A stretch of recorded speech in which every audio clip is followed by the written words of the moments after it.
Hello, my fibromyalgia friends. Hello, hello. How are you? I'm streaming in from Arizona. It's heating up here in the studio. Welcome to a live stream, again, impromptu stream as I get my schedule worked out with nursing school.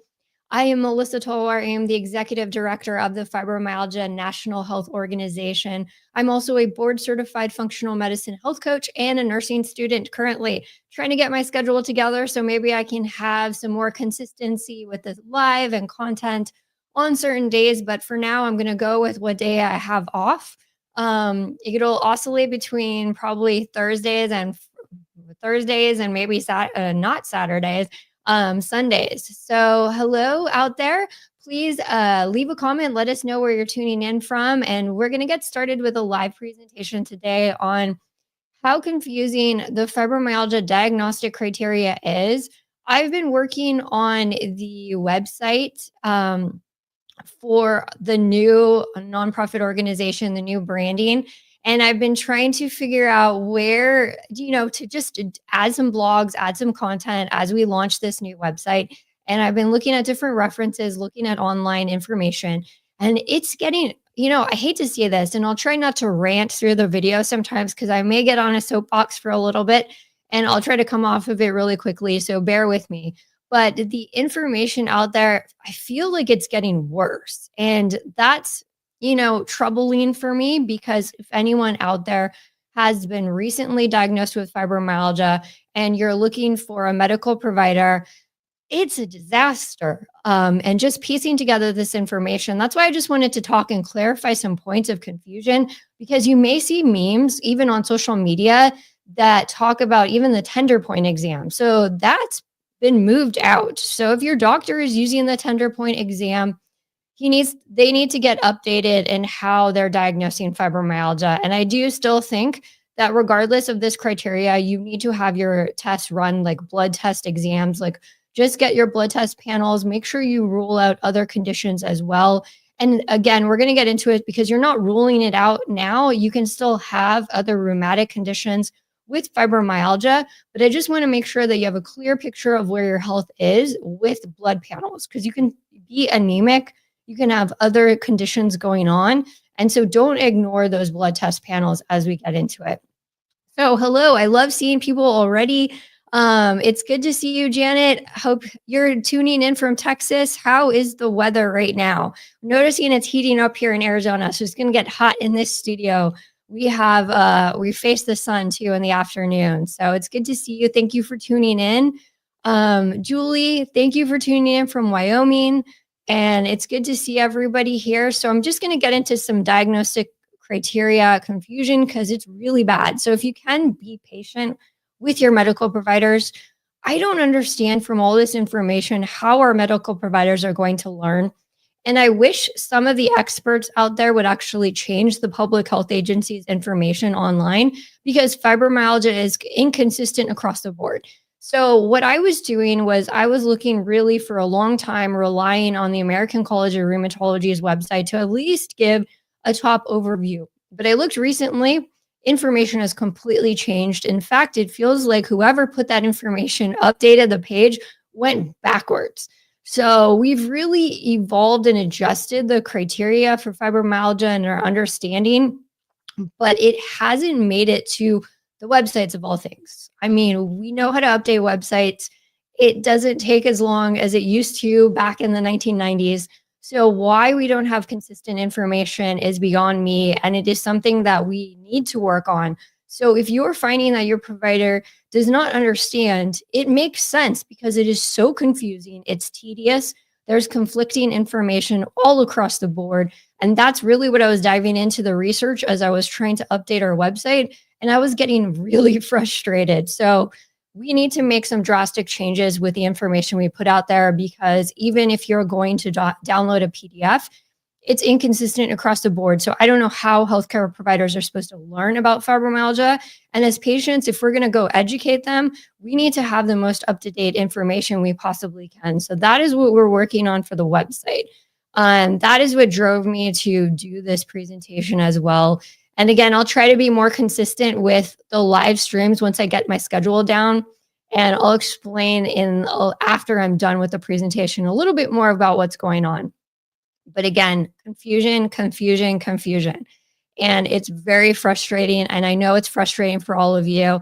As I said, as I saw Janet's comment, 25 years of diagnosis. Yeah, I'm going on 30 years as well. So we got to get this together. And I don't know why we have MDs waiting, but we really need this stuff updated quickly so that we can help all the patient community out there. But it makes sense why there's so much confusion when you look at everything as a whole. I had so many tabs open as I was doing this research. So this is from the Mayo Clinic. And, I just want to again reemphasize that in the past, there were medical providers that checked tender points in this exam. So newer guidelines from the American College of Rheumatology don't require the tender point exam. Now, I did meet a few medical providers at ACR that still insist on doing it because they feel that it's relevant. But if you're going by what the movement is, this is a progressing away from the tender point exam. And what we learned from moving away from the tender point exam is more men started to get diagnosed with fibromyalgia with the new criteria, which is really interesting. So we collectively do not have good data points on this because no one has really agreed on everything. And it's depending on what angle they take, this is very confusing. But just to get that out there, because I know I've seen some graphics on social media that talk about the tender point exam. So let's move forward from that. Again, this is a snippet from Mayo Clinic, and I wish they also gave more of a definition because this is very generalized. So what they're looking at is widespread pain, and there's certain body parts that you're going to need to have a score to meet the criteria. So as Mayo Clinic's website describes, you need at least 4 of these 5 areas. So again, if you just have one area, that doesn't meet the criteria. And Mayo Clinic describes it this is the brief overview. There's more lengthy criteria, which I'll share in this presentation. And I'm going to put all the links. It's much easier to put links in YouTube. So those of you streaming and tuning in from YouTube, you'll get all the links. Facebook doesn't like me to add all these links to the paragraph, but I'll definitely add them to the comments. And then, of course, as we update the website for the nonprofit organization, I'll be sure to add a lot of this documentation because it's important that you have it accurate. So if you go to a provider and you give them this information, or if you send the provider to our website, they'll get the most accurate and updated information that's downloadable, accurate as far as science goes, and measuring logistics for how anatomically correct as well. So here's again these widespread body parts that you're going to be discussing with your provider of where you would find pain. Now, I like this graphic. I've seen other graphics out there on the internet, which I just personally disagree with because it's not scientifically universal because it needs to be anatomically correct. And there's a certain way to present this. Of course, you see this in different scientific journals, and this is how it needs to be presented in order to get an accurate picture of what doctors need to examine you with. And we need to be consistent across the board. I've seen some other graphics. They're trying to be cute, but it's not helpful when your doctor is trying to make an accurate diagnosis. So if you see those, prefer being scientifically correct when it comes to positioning of the anatomy so you can get an accurate consensus. It's not about being cute. I want everybody to be accurately diagnosed, evaluated, in this sense. So we need the doctors to actually understand what this means medically and scientifically. So keep your eye out for a lot of this in the research. So if you see this, we're looking at it and it's been evaluated as well. This is an actual PDF that you can kind of dig through the ACR's website. Again, I'm a little upset that they updated the language on the website and kind of thrown us backwards. They also used to have diagnostic criteria on the website, and that's gone. But if you do search the ACR website, they do have their 2010 updated criteria. So there's been different updates that gets even more confusing. So ACR did approve this. And again, I say ACR, which is the American College of Rheumatology. So they updated the diagnostic criteria. So you're including this widespread pain index and then a symptom severity score. So this is all the information. This is available on the American College of Rheumatology's website if you search fibromyalgia. There's no link for some reason within the fibromyalgia page, which is unfortunate. I don't know why they did that. And I have sent them an email that I think they should at least add this, because doctors rely on these websites. Doctors rely on these public health websites. They're looking towards the American College of Rheumatology to give them guidance. So it's just, it's really hard to get standard of care if no one's willing to put standard of care online, and it makes it really challenging. So I'm going to encourage them to at least put this back in there so it's easier to find. And this is, again, this is the 2000 updated. So at least you're moving in the right direction when it comes to this information. And again, I will include all these links all over the internet so you have as much updated information as possible, because different countries also approach it differently. And I think that's why we need to be consistent across the board. No matter where you live, let's get our healthcare providers on the same page. So you get the diagnosis, you can get treatment. And again, this is a challenge in itself, but I think there's a lot of steps too that get skipped with this, and it probably needs to be updated as well because it does focus a lot on pain. There is some symptom severity scores that you can go through as well as you check off the boxes. And I did find a good PDF from the University of Massachusetts, which was helpful. So I'll definitely share that as well because there's other symptoms involved. So, unrefreshed sleep. And I think sleep gets discounted quite a bit when it comes to evaluation of what's going on. And you really want to have your sleep evaluated to see what else is contributing to some of the fatigue components. There's fatigue. We all know fibrofog, cognitive issues. So this is included in the 2010 criteria. So I think it's important that we have these updates. Now, to make matters even more interesting, there's the 2016 revisions. Now, this was from a group of doctors that have revised the criteria based off of the 2010, 2011 type of updates from the American College of Rheumatology. Can you find this on the American College of Rheumatology's website? No. So this is where a lot of doctors have confusion. But I mean, the 2016 revisions are generally adopted by those that have been working with fibromyalgia patients for a while. And you'll see a lot of names that are people that have worked in the fibromyalgia community doing research or have been involved for a while who came together and created this update. So I think what we'd like to see is they generally use the 2016 revisions, but how they get to find it, that's a whole other story. Because again, across the board, when you look at public health, you're looking at NIH, CDC, Mayo Clinic, other hospital systems, ACR, it doesn't have this information. Then I checked. I was trying to find the correct and accurate updated information. So takes a lot of digging. And do your providers necessarily have enough time to do this? No, especially primary care. So you might have to take this information and see if this is helpful to them, at least knowing that they updated it, and they can use the 2010 criteria to help as a basis. But what I wanted to emphasize was this is the 2016 updates. So again, it's generalized pain defined as pain in at least 4 of the 5 regions, which is present. Symptoms have been present at similar level for at least 3 months. And then you get back to this widespread pain index greater than or equal to 7. So that's the graphic I showed you where it's different regions and you have to fill out that based on the different areas. And then symptom severity scores. So these are the scores. And they did update this, which is critical in the language of understanding how we're going to diagnose fibromyalgia further.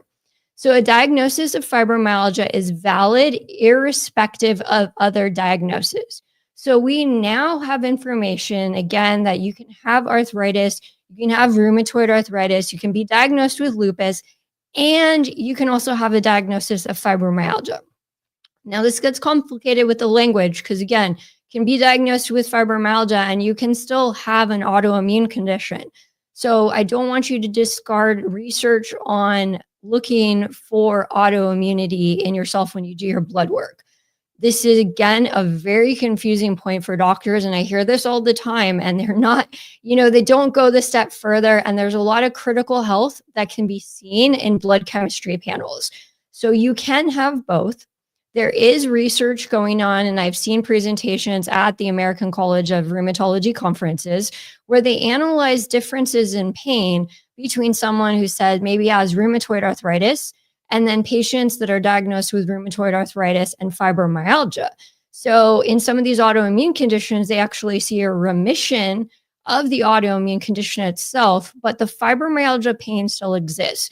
So they have been doing more research on what the brain looks like because there is more pain in those individuals that have that dual diagnosis. And I've talked to a lot of lupus friends who have lupus and also fibromyalgia to understand the severity of pain. So please keep that in mind because this is something that was new. And again, when you see it on the internet, there's a lot of conversations about exclusion, and that terminology gets really confusing because you can have you can have both as your diagnosis. And it's going to be tricky. And I still don't even have a clear picture on how to define those. And I think talking to a lot of patients, they're even trying to understand where their pain comes from. So if you have multiple chronic conditions, what's creating this pain? Is it on top of each other, just multiplying with exacerbating all the pain? So just keep that in mind with the diagnosis. But yeah, if you may have autoimmunity starting, and autoimmunity itself is confusing to diagnose because you may have the start of autoimmunity, but you don't have a full-blown diagnosis, which is what I've always fell into. And that's just very confusing. Although I do see thyroid antibodies in my tests and, have the positivity of ANA, RF factor, but don't have a conclusive diagnosis. So yeah, to make it more confusing, so it is confusing when it comes to this. And you have to give some grace to your primary care providers because they've always been more reliant on rheumatologists. And this is definitely a shift.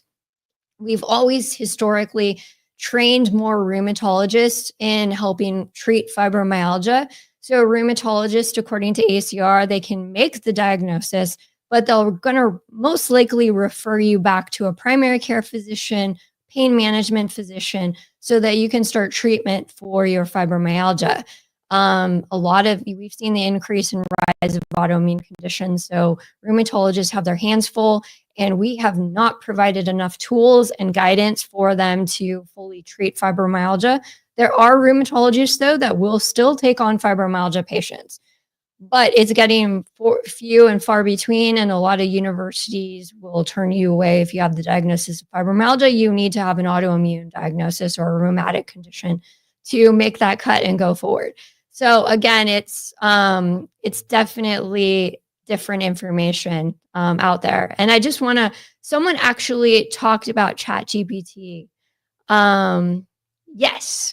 So Seth, I'm going to come back to this too, because I've been having a chat. This is what led me down as I'm doing the data. I'm trying to find references and build this website so I can get the most accurate information.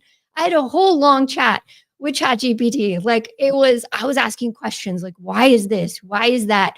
And it was like, you know what? You're right. It is confusing. So I've been using that. I have the paid version and I've been trying to dig in. I find it super useful for actual tools.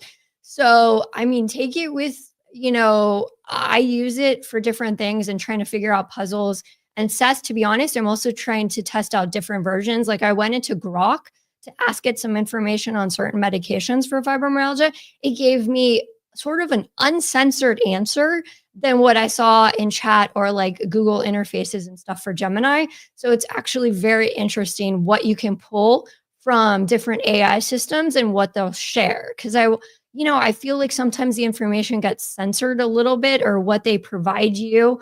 But it was interesting checking out Grok and using some of that to like actually get some better information on the medications and why we keep repeating the same patterns, but not helping patients. So definitely provide me some more information and tell me like how you're using, or if there's other things. I would love to know more So yeah, definitely keep posting, keep sharing any information you have there.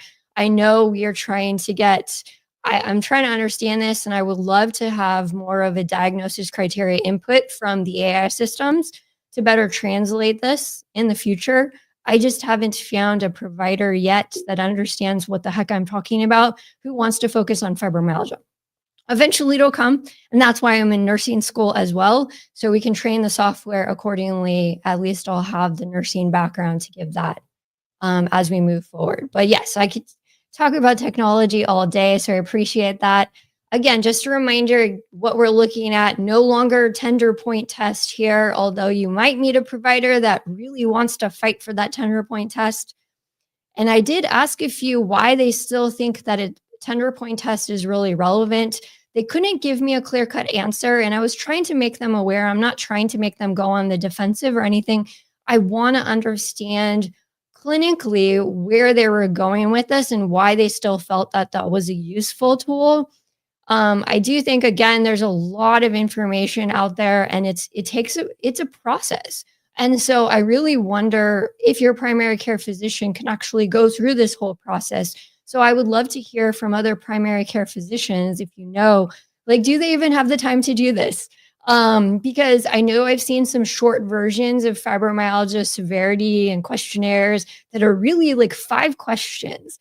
I'm not, I I know they're time consuming, but I don't think you're going to get a clear cut picture from that at all. So, understanding what you're up against. And again, if you have time, what I would do is make time for at least the blood panel tests. Make sure your blood panel makes sense. You're not anemic. We see a lot of this. We see a lot of pernicious anemia. We see a lot of thyroid issues. Any of this stuff, diabetes is in there as well because you get the inflammatory flares with your glucose irregularities. So keep checking those at least, because providers, primary care are trained, internal medicine, they are trained to look at that type of blood values. It's much harder to get into a rheumatologist to actually evaluate your autoimmunity, but that's still, if you're having a lot of joint pain, or you're having new pain, like you've had fibromyalgia and you're having an exacerbation with a lot of new symptoms in your joints, definitely take a look at that as well. I know you're going to try to get to immune doctor. Yes. So keep us posted how that goes. Because there's a lot of conversation about autoimmunity, viral impact. So underlying, I know one thing too that does not get addressed enough is Lyme disease. So some people get diagnosed with fibromyalgia and nobody ever rules out Lyme disease. There's a lot of confusion with Chiari, so a lot of confusion out there, and I can understand why, because if the doctors don't understand the diagnostic criteria for fibromyalgia, it's going to be the Wild West. And there's some other confusing sister illnesses too. Dysautonomia, POTS gets confusing. You have to go to special EDS. EDS is also something. It might possibly be better to actually go see an EDS specialist at this point, just to make sure you get that checked off. They might actually have more knowledge at this point, because it's complicated in diagnosing fibromyalgia right now. And especially with the lack of training, more doctors are just pushing fibromyalgia patients away. So we need to change this drastically. I will add a PDF. So they have a revised version, and let me get their name correct because I tend to reverse the letters. It's the European Alliance of Associations for Rheumatology. So they have a good management. Now, I like what they did because they put pharmacology, they put some medicines in there, they put some, other therapeutic treatments in this document. It is older, but at least they have that, because this is definitely missing from our public health agencies. Public health agencies just goes broad when it comes to content. They don't dive into specifics. So I'm going to share this PDF with you. So maybe this is something your provider can take a look at to see some of the language that they have found from the European members in what they're treating it with as far as fibromyalgia management goes, and some data that they've seen and collected. Because I don't find this very easily in any of the public health over here in the United States. So I'm just looking at what maybe some other countries are offering to give some guidance to our US physicians because it's really bad. Again, I'll try not to rant because I'm really disappointed that for how long I've been diagnosed with fibromyalgia, it just feels like we've gone backwards with some of our conversations. And especially with research on neuroinflammation, it's important to understand that. And to make matters confusing, there was a new kind of group of fibromyalgia medical providers that have been around again in the fibromyalgia community for a while. You can recognize some of these names. They're trying to push forward a new diagnostic criteria for fibromyalgia. I need to dive into more of the details. So this is not caught on. I know there was some research that published a comparison with this diagnostic criteria and the one I showed you from 2016. So 2016 is more of what's caught on, and 2010, again, still people are in the 1990s of the tender point. They need to advance. So we'll see where this goes and if it makes it easy. But I'm just glancing through the criteria. These guys say it's easier and more consistent. But again, if we're talking about primary care physicians trying to get this criteria out there, it's going to take way too long. So we got to figure this out. And Seth, maybe this is again where we need to bring in AI to give us a better picture of what's going on, probably faster and more reliable information potentially without burning out the provider. So it's a tough call at this stage, but we got to be using technology to help because this is slow and coming and it's very confusing.